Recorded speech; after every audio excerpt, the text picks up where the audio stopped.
What is up, y'all? Welcome back to another episode of Late Nights with Juan. Welcome back to another week of watching me by myself. I'm honestly starting to fall in love with myself with these videos, I guess, just because of the simple fact that I see that they're performing good. We're able to get talk. I'm able to. I feel like I'm getting more confidence just being by myself too. But I would like. We are gonna have. We do have more episodes with guests. It's just I'm just so much more stuff is relevant that comes out at this very moment that I just like to post it about it to get my opinion out on it. But to continue, thank you guys for always supporting every week in, week out. Make sure to go like, share, comment, and subscribe. Um, I think you guys can notice I don't look homeless anymore. I actually look good in my opinion, right? Who the fuck knows what the fuck other people think, but you shouldn't give a fuck what other people think, right? But yeah, let's just get right into it. I feel like in the podcast industry, pretty fucking huge shift, announcement, whatever the fuck just happened. Bobbi Althoff was supposedly quitting podcasting, and she fooled everyone. Even though maybe people don't even watch Bobbi Althoff anymore. Hey, I'm a fan of Bobbi. Shout out to Bobbi. The way that girl blew up from the fucking jump, I don't think any podcast has done that ever, and I think that's why it was so sickening to like see how her career has gone and how her life has changed and seeing it throughout the episodes. I do keep up with her content, and everybody else whoever watches her content is gonna know what I'm talking about. Bobbi Althoff was literally a girl that everybody said she was an industry plant, and clearly she's not an industry plant. She made a name for herself in the podcast industry. People think she's good. People think she's bad. I think it was more also towards like the beginning of her stigma of like trying to be rude to guests and like be awkward towards them. She kind of realized real quick that she couldn't last in that fucking space to make her clips go viral on her podcast, but it worked out for at least like 10 videos, let's say. So huge props to her. But her podcast used to be called The Really Good Podcast. She announced she was quitting. She did this whole podcast like funerals, pretty creative, pretty good. And then come to find out, she posted a whole video on Instagram, collab with Drake, Drizzy, the boy, Aubrey, right? And it's them two doing part two of the podcast. And anyone who knows Bobbi Althoff's story, how she blew up and all this, was really the Drake interview. Her being in bed with Drake, doing an interview, smart as fuck. She posts that video. She's the most thing. She's the most popular thing on earth. As soon as that interview drops, let's say a month later goes by after the interview's out, she deletes it. They unfollow each other off of Instagram. It doesn't make anything better that like 2 weeks after that, watch that she's like, well, everybody's like speculating. Oh my god, he fucked her. This is and that. She announces that she's getting a divorce from her husband, and she's a fucking famous superstar now. It's going viral everywhere. Shade Room, all this shit. She was never seen with Drake ever again. They unfollowed each other. The episode got deleted. Super weird. To this day, hopefully when the episode drops between him and Bobbi, the second part two one, they actually talk about what the fuck happened. If it was all marketing or if it was just all like they actually had some type of problem. If they actually had some type of problem, they'll probably try to like stay away from the obvious if people really think they fucked or if it did actually happen of them fucking. But if it wasn't, hopefully they address what happened between them. I honestly think it would be fucking genius if it was all marketing. If it was all marketing, it was probably a Drake idea saying, "Hey, I'm about to make you become the most viral girl in the world. As soon as this goes up for you, a month later, delete it, for I can make you go viral twice, and let's unfollow each other." If that was his fucking plan, that man's a genius. Just a genius, no matter what you could say about that man. He's a genius.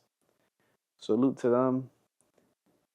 I kind of fuck with how Bobbi is rebranding herself. I personally think it's a little bit too early rebranding. I think she had a really good like brand and herself, like the really good podcast. Like it's such a simple name, but it was just so catchy and it worked.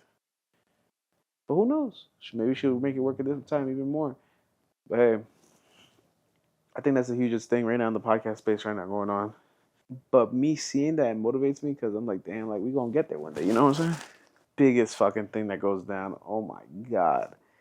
And Sugar Sean O'Malley said this on the podcast that this shit came out left wing, behind the baseball field, behind the fucking batter's cage, behind everything in the locker room. Like this shit happened. Like Jake Paul versus Tank Davis. Who the fuck knows what's about to happen? That shit is insane. Insanity. Um, People are saying that they have to call it an exhibition. That's the only way you get around the commission to be able to fight at any weights. Because in my, I don't think the information has been released yet. And my vision, I think it's gonna be the same situation how Mayweather and Logan was, that there was really no weight clause on that. They were just gonna go out there and fight each other and just fucking kill themselves at any level they possibly could. You know what I'm saying? Because that's the only way you could get around the commission. I don't know if that's true though, but in my head I think that is true because there's literally no way. Tank is listed at 5'5". People say he's 5'2". I'm gonna say he's 5'3". But Tank is 5'3". He fights at 135 pounds. That means Tank, and after when he's not training all this, he probably works around max 160. Max 160. And I think that's even too much already. Jake Paul is 6'2", walks around a natural 200 pounds. Natural 200 to 215 pounds. So, like, where do they meet at that point? Is it going to be like, Tank, you have to fight at 160? Logan, you have to get down all the way to 180. Jake, I don't see Jake getting all the way down to 160 to 180. And I think Tank is probably not gonna like himself being super heavy at 160 because it's gonna take away from his speed. So that's where my opinion is at with the exhibition. That's why they don't. I think it's gonna end up being the Logan thing. There's no way. Just go out there and fucking kill each other, really, right? But who knows? We're gonna get more information towards that once the first press conference comes out. Also, everybody's saying Javante called that man a clown when he was not first coming up, but after a couple fights. Kyle from Neck Boys asked him on the podcast, what do you think about Jake Paul? He said he's a fucking clown. Hey, but now you fighting the clown because the clown got you a fucking bag. So, gotta put some fucking respect on that man's name, right? Because in all honesty, I think the Netflix thing, it all got started by Jake and Tyson. The Netflix deals. I think Jake's the person who initiated it. But hey, that's my opinion. Let me know in the comments what do you guys think about that. But bro, you can't play boxing, and I'm not saying Javante or Jake play boxing, but there's also weight classes for a fucking reason. I'm Javante in a street fight, strictly boxing street fight against Jake Paul, I think beats Jake Paul. I think in a real boxing match, he's not gonna be able to beat him because you have rules. You can't be dirty. You can't do a lot of stuff. And we're talking about 5'2", reaching up to 6'2", just on wingspan to try to connect with his fucking chin. We're talking about this guy weighs easily 50 pounds more than him. So, Javante's a fucking dog. He's a dog and he'll destroy anybody. Realistically, we've seen that already. And I think Javante could go up in weight classes and beat other people that are heavier, but not this heavy. Jake Paul's technically supposed to be a fucking heavyweight.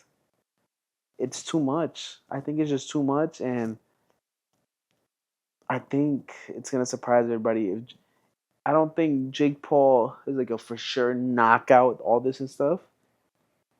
But also, I think you guys are gonna see Tank get tagged. You might even see him get dropped, but not knocked out because he's too fucking quick.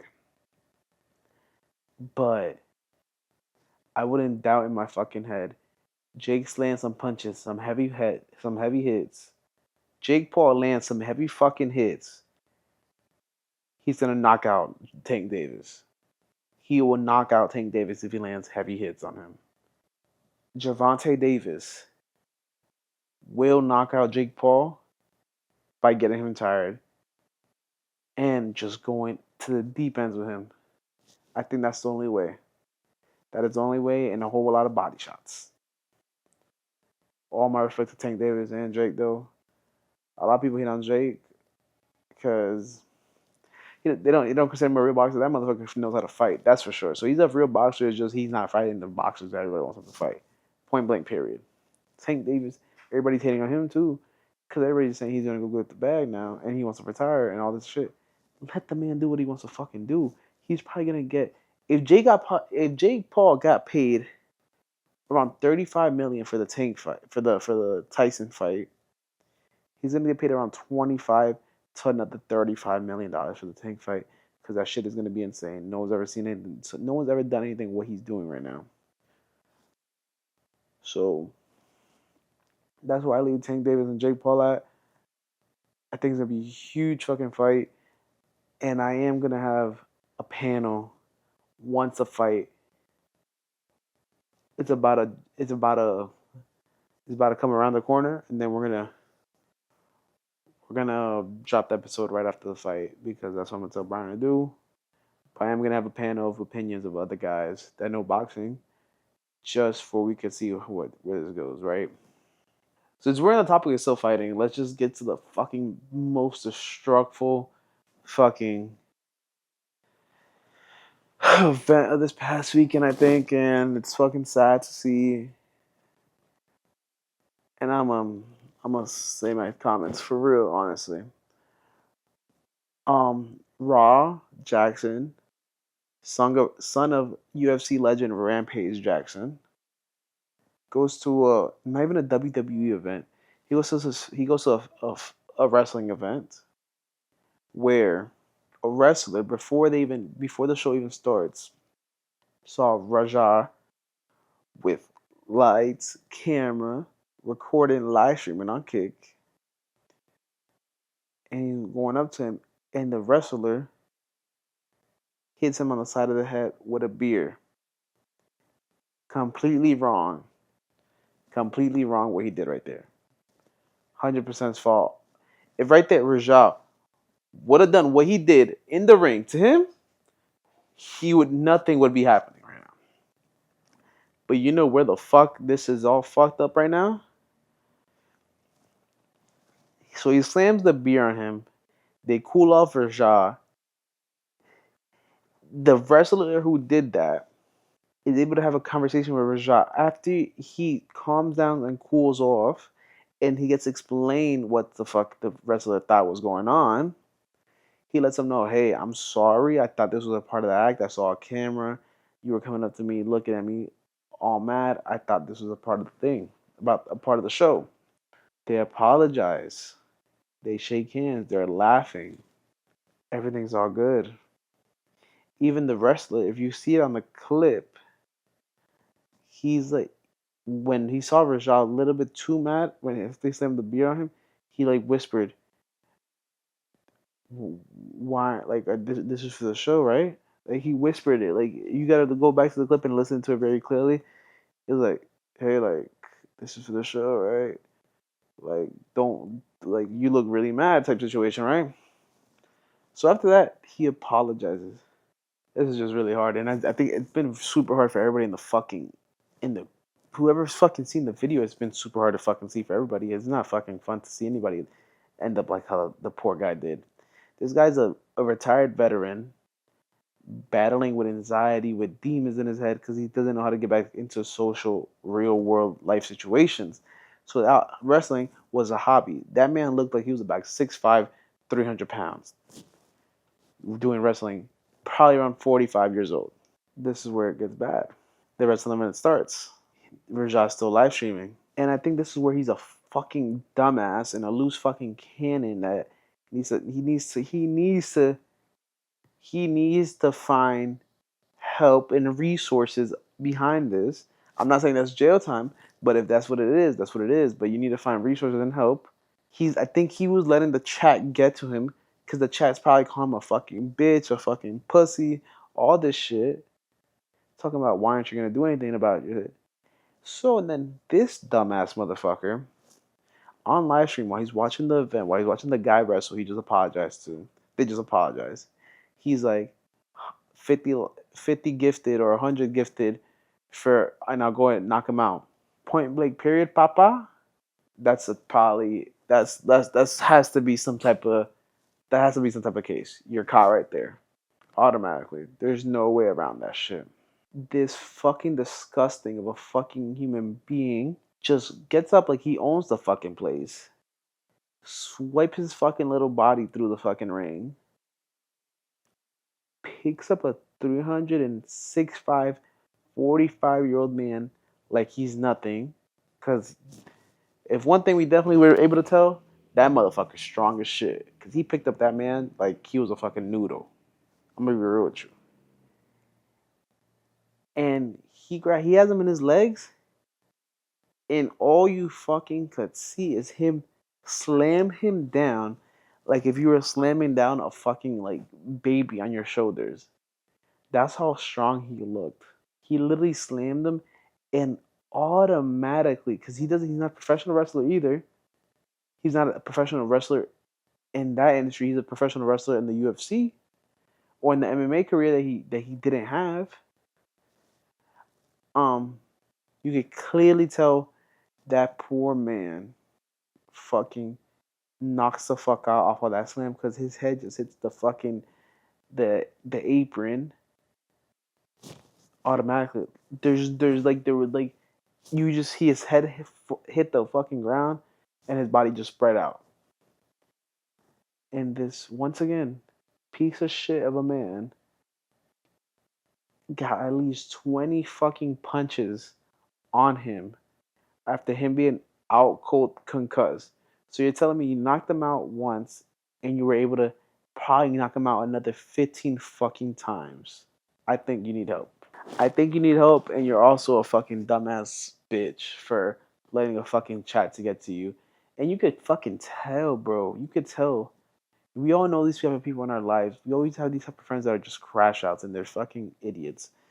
When that shit was all done and he was walking out the fucking the arena and shit. He was just talking about, I'm not gonna let nobody call me a bitch.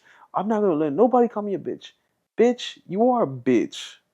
That's what you are. You just fucking literally, basically sucker punched the guy 30 fucking times and body slammed him 30 fucking times. Like, bro, what? But you're not gonna let no one call yourself not gonna let anyone call you a bitch. People are putting a lot of hate on all the wrestlers that came to the rescue at the very end and the referee. First of all, referee's at an amateur wrestling event. I think he thinks he's a part of the event. He doesn't even know what the fuck is going on. He's just there to fucking lay on the floor and count the fucking 1, 2, 3, done. The wrestlers, you put a little bit more blame on them because they also know who is their crew, who's working that night. Yes, but I don't think anyone thought that very moment off the first slam that like it was real because the slam, because also you guys see them wrestling, you slam somebody, they act like they're basically dead off a slam, and I think that's what people thought. I think that's what the wrestlers thought, but I think the wrestlers just finally understood after like the 10th fucking punch he got on him. Hey, this guy is not stopping. Our partner is already fucking bleeding out. Let's go fucking rescue him. I wouldn't put all the blame on the wrestlers, but I can see why people put blame on the wrestlers. Either way, though, I think it was super wrong. I don't know if Rajad deserves jail time. I don't have an opinion on that. But I do know he needs help, and he needs to go fucking find help no matter what. I think there's going to be a lawsuit for sure. Hopefully, just the man just is healthy and comes out good out of this. But there hasn't been an update, but it looks really fucking hard to like You already being concussed and you get fucking punched 15 more times after you already knocked on the ground. I don't think that could be good for your head. I don't think that's healthy for you. You know what I'm saying? I think it's a very very bad and scary situation. Um, Mr. Beast decided to cover all the bills for him. Shout out to Mr. Beast for that. He's great. That's literally who Mr. Beast is, right? I think that's super nice, but I just been seeing some stuff that the wrestler have been saying, like not to talk to the press or something, and I think people are blaming him for something for that. Hopefully, the wrestler comes out at a moment and he just speaks about it because there's no way he's perfectly fine. And if he is perfectly fine, that was God saving him from not dying that night, honestly. But what a scary event. And I don't like seeing the shit like that. I think it's also just an abuse, bro. You're like 25 years fucking old. You're in your prime state of your fucking body of life, and you go up to a fucking 45 out of shape man in a almost fucking kill him off of him off of him smashing a fucking a beer can on the side of your head, almost like neck shoulder area, because he thought it was a part of the content. And then you apologize. You guys are cool talking, but then you're a son of a bitch that can't keep his fucking word because you're a little ass kid that gets pressure to his fucking head and sees a fucking random ass chat 12-year-olds talking about you're a bitch, you're a bitch, you're a bitch. And realistically, those 12-year-olds are right. You are a bitch. To end the video though here, honestly, this was just news because it came out like probably next like the past 2 to 5 hours. Travis Kelce and Taylor Swift are getting married. Holy fuck, that's fucking huge news. Hopefully they make cute babies. Taylor Swift's a fucking goat. Travis Kelce is clearly probably the sexiest white boy in the NFL. He was able to find love. They're literally like Barbie and Ken right now. They're like the go couple, and I know a lot of people wish to hate on them. But I don't wish no hate on them, and I hope you guys have a lovely wedding. I hope you guys invite me to your lovely wedding. Um, do I see the Kansas City Chiefs winning again? I don't think so. But now we all know that we're gonna see a lot more Taylor Swift in Kansas for the games. So congratulations to the Swifties. Congratulations to the Kelces. You guys are probably like the go couple right now. Thank you guys for always watching. Make sure to go like, comment, share, and subscribe. I love you guys. Thank you guys. I'm starting to feel a lot way more comfortable doing these one-on-ones, and I feel great. If you guys watched this far ahead, spam love you on. Thank you guys for watching. Peace.